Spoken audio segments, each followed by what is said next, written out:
Este é o módulo 4, Síndromes dolorosas dos membros inferiores.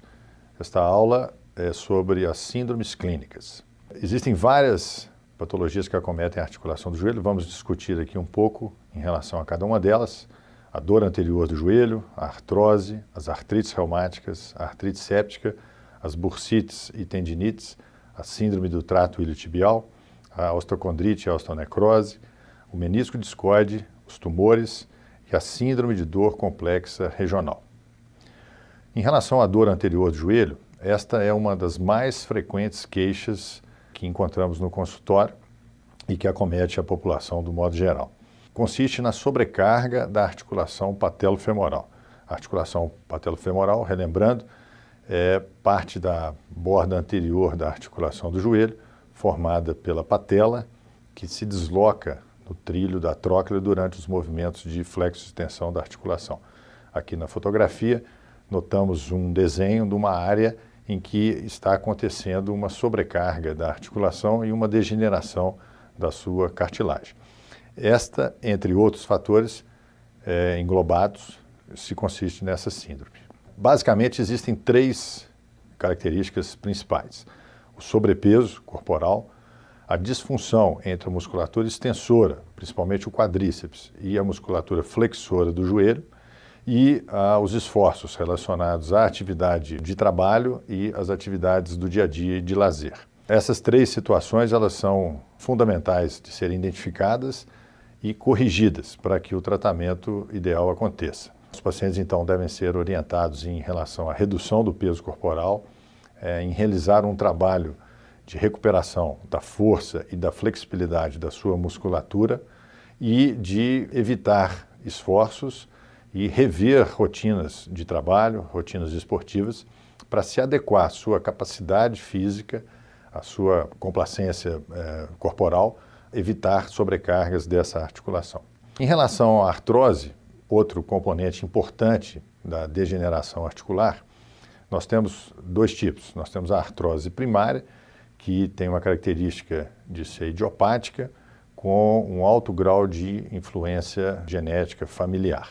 E a artrose secundária, normalmente relacionada a situações pós-trauma, a quadros inflamatórios como artrite reumatoide, lúpus eritematoso sistêmico, após quadros de infecção articular, por desarranjos mecânicos e instabilidades ligamentares, e também sempre a influência do peso corporal em excesso. Podemos dividir a articulação do joelho em compartimentos. Normalmente nós temos o compartimento fêmuro-tibial, nós temos o compartimento fêmuro-patelar e dividimos entre o lado medial e o lateral, podendo com isso ter quadros degenerativos, quadros de artrose em qualquer um desses compartimentos, seja o compartimento medial, seja o compartimento lateral, seja o compartimento fêmuro-patelar ou um somatório desses compartimentos, a chamada artrose bicompartimental, de dois compartimentos, ou a tricompartimental, que é aquela artrose difusa que acomete toda a área da articulação. O tratamento da artrose é fundamental que seja realizado em situações a corrigir os fatores predisponentes. Então, nesse caso, é importante mudar-se hábitos de vida que sejam identificados como causadores dessa sobrecarga. Existe a possibilidade, na fase aguda principalmente, no quadro inflamatório, o uso de órteses que ajudam a minimizar movimentos e que possam causar algum tipo de compressão na articulação, o que muitas vezes gera alívio. A fisioterapia é fundamental, é necessário que haja a identificação dos fatores de desequilíbrio muscular, as atrofias, a flacidez, a restrição de comprimento, ou seja, baixa flexibilidade, e a correção desses fatores, com isso adequando as cargas que são geradas na articulação. Os medicamentos, basicamente, para artrose nós temos os medicamentos analgésicos, que são os analgésicos usuais, muitas vezes opioides, os anti-inflamatórios, que têm também efeito analgésico. Existem alguns medicamentos chamados condroprotetores, que de alguma forma atuam no metabolismo da cartilagem. Existem ainda estudos sendo realizados para definir realmente a eficácia desse tipo de medicamento. E, finalmente, a cirurgia. A cirurgia é indicada em múltiplas situações do paciente com artrose, e aí é importante se levar em consideração a intensidade desse quadro de artrose, a região que está sendo acometida, e existe uma variação grande de procedimentos, iniciando muitas vezes pela artroscopia, que é o procedimento mais simples, muitas vezes para retirada de pequenos fragmentos de cartilagem, ou para tentar uma limpeza da parte de inflamação sinovial. A osteotomia é uma cirurgia em que é realizado um corte ósseo buscando corrigir deficiências de eixo. Como nós vimos em aulas anteriores, o joelho varo ou o joelho valgo, ele vai de alguma forma gerar um desequilíbrio, um desgaste maior ou menor da articulação.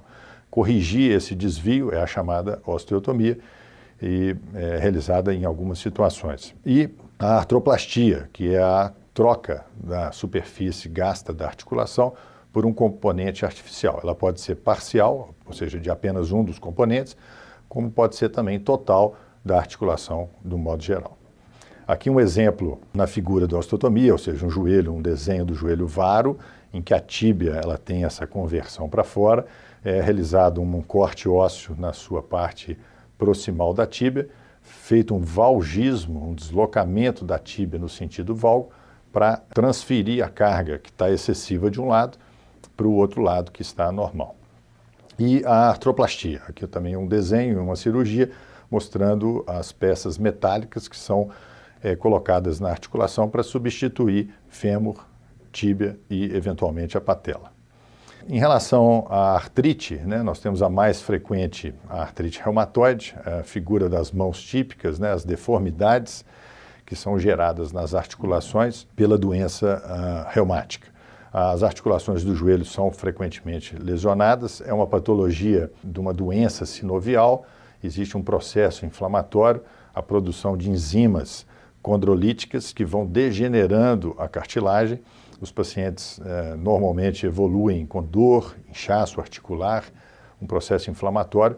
É necessário o tratamento conjunto com o reumatologista para a definição das melhores drogas, dos melhores medicamentos para o controle da doença, e o ortopedista normalmente atua de forma a minimizar o transtorno articular com procedimentos cirúrgicos para tratar essa sinove inflamada, e as orientações também com relação à necessidade de um trabalho de recuperação muscular, buscando dar mais qualidade de vida para os pacientes.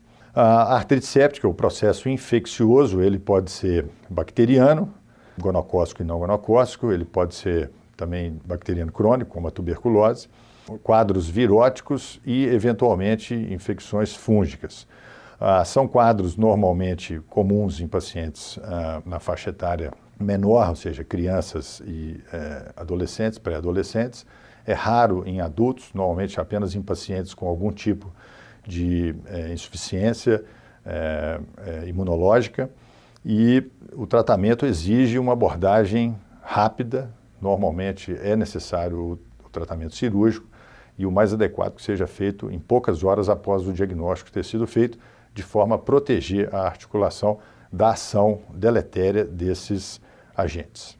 Tendinite patelar é um quadro inflamatório dos tendões patelares, muito comum nas práticas esportivas, está relacionado a uma sobrecarga desse movimento da parte anterior, da dobradiça da articulação. Existe uma relação muito próxima com os esportes de salto, principalmente vôlei, basquete, e o ponto de irritação ele é bem definido.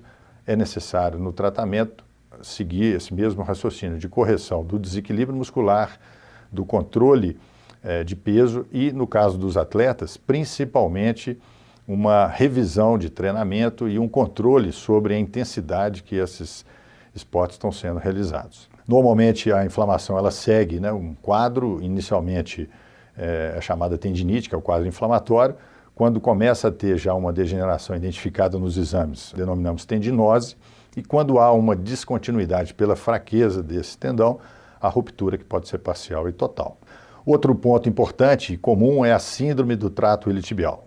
Existe um atrito desse tecido, dessa banda, sobre a borda lateral da articulação. Então, o atrito excessivo, normalmente associado a um transtorno do equilíbrio muscular de toda a musculatura do quadril e da coxa, gerando esse esforço excessivo. Nos corredores, pela repetição, principalmente maratonistas, existe um atrito tão intenso que esse tecido inflama.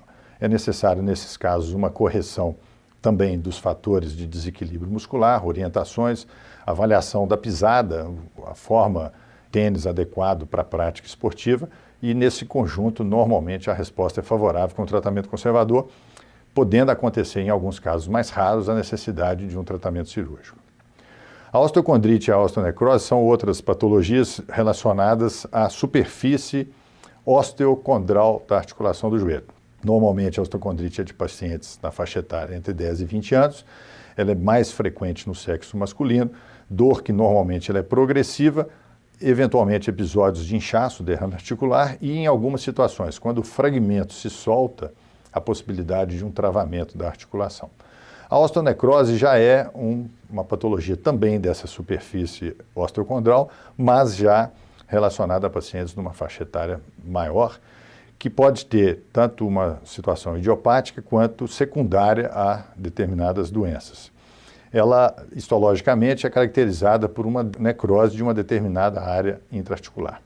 Podemos dividir, então, a osteocondrite dissecante e a osteonecrose, definindo a osteocondrite como uma condição envolvendo degeneração do osso subcondral, em que vai desde o amolecimento até uma fragmentação. Então, a radiografia aqui demonstra no côndilo medial um fragmento bem delimitado, quase solto, e que gera todo esse tipo de sintoma. A incidência é em torno de 15 a 21 casos a cada 100 mil habitantes.